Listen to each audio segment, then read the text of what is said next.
नमस्कार, मैं रुचिका और स्वागत है आपका राजस्थान संवाद, स्मार्ट सॉल्व पेपर्स और संडीवो मीडिया की खास पेशकश स्टूडेंट्स अपडेट में, जहां हम लगातार स्टूडेंट्स की लाइफ एंड करियर से जुड़ी इन्फॉर्मेशन खास आपके लिए पेश करते रहते हैं। मैं उन युवा स्टूडेंट से बात करूंगी जो कॉम्पिटिटिव एग्जाम की तैयारी शुरू करने वाले हैं। क्या आप जानते हैं वो 5 कौन सी फाउंडेशन स्किल्स हैं जो इंडिया में कॉम्पिटिटिव एग्जाम में सफलता के लिए सबसे ज़्यादा ज़रूरी है? नहीं, तो आज मैं आपको इसी बारे में बताऊंगी और आप कैसे इन्हें इम्प्रूव कर किसी भी कॉम्पिटिटिव एग्जाम में सक्सेस पा सकते हैं, इससे रिलेटेड सब कुछ। आप कोई भी कोचिंग क्लास ज्वाइन कर लीजिए, कितनी भी मेहनत कर लीजिए, लेकिन यदि इन पाँचों पर बचपन से मेहनत नहीं की गई तो सब बेकार जा सकता है। आप 3-4 साल कोचिंग करके सोचते रह जाएंगे कि क्या गलत हो गया। इन हैबिट से सबसे ज़रूरी जो है वो है रीडिंग एंड कॉम्प्रीहेंशन, मतलब पढ़ना और समझना। भारत में कम से कम 2 या 3 भाषाओं पर आपकी पकड़ होनी चाहिए। पहला इंग्लिश, दूसरी हिंदी और तीसरी आपकी मातृभाषा। किसी भी अन्य स्किल की तरह इस स्किल को भी सही प्रैक्टिस द्वारा हासिल किया जा सकता है। तेज़ी से पढ़ने के लिए बोल बोल कर ना पढ़ें, केवल आंखों और दिमाग से काम लें।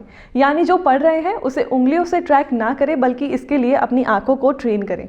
कुछ प्रैक्टिस के बाद शब्द पढ़ने के बजाय रीडिंग बिटवीन द लाइंस करें, अर्थात शब्दों और उनके अर्थों में न फंसते हुए पूरे पैराग्राफ का अर्थ पकड़ें।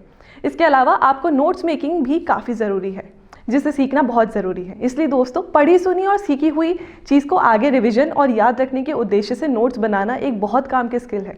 अच्छे नोट्स बनाने के लिए पॉइंट वाइज लिस्ट बनाना सीखें। और दोस्तों, आखिरी और सबसे खास पॉइंट, सोचना सीखें। आप सोच रहे होंगे कि क्या सोचने की कला ये तो अपने आप होती है ना। नोट्स बनाई गई चीज़ों पर चिंतन मनन करना ये कार्य दूध से मक्खन निकालने की तरह होता है, अर्थात सीखी हुई चीज़ों पर सोच विचार कर उन्हें विभिन्न एंगल से देखना, उनके विभिन्न पहलुओं को एनालिसिस करना। इस सोचने विचारने की प्रक्रिया का दूसरा पहलू लॉजिकल थिंकिंग है, जिसमें मैथ्स और रीजनिंग जैसे सब्जेक्ट्स होते हैं, जिन्हें लगभग सभी कॉम्पिटिटिव एग्जाम में पूछा जाता है। उम्मीद करती हूँ जो भी पॉइंट्स मैंने इस वीडियो में समझाए वो ज़रूर कॉम्पिटिटिव एग्जाम में आपकी सफलता के लिए हेल्पफुल साबित होंगे। आज की स्मार्ट सॉल्व की खास पेशकश में बस इतना ही कि मेहनत का फ़ायदा एग्जाम में तभी है जब आप reading and comprehension, notes making को जब कंसिस्टेंसी के साथ करेंगे तो आप ज़रूर सफल होंगे।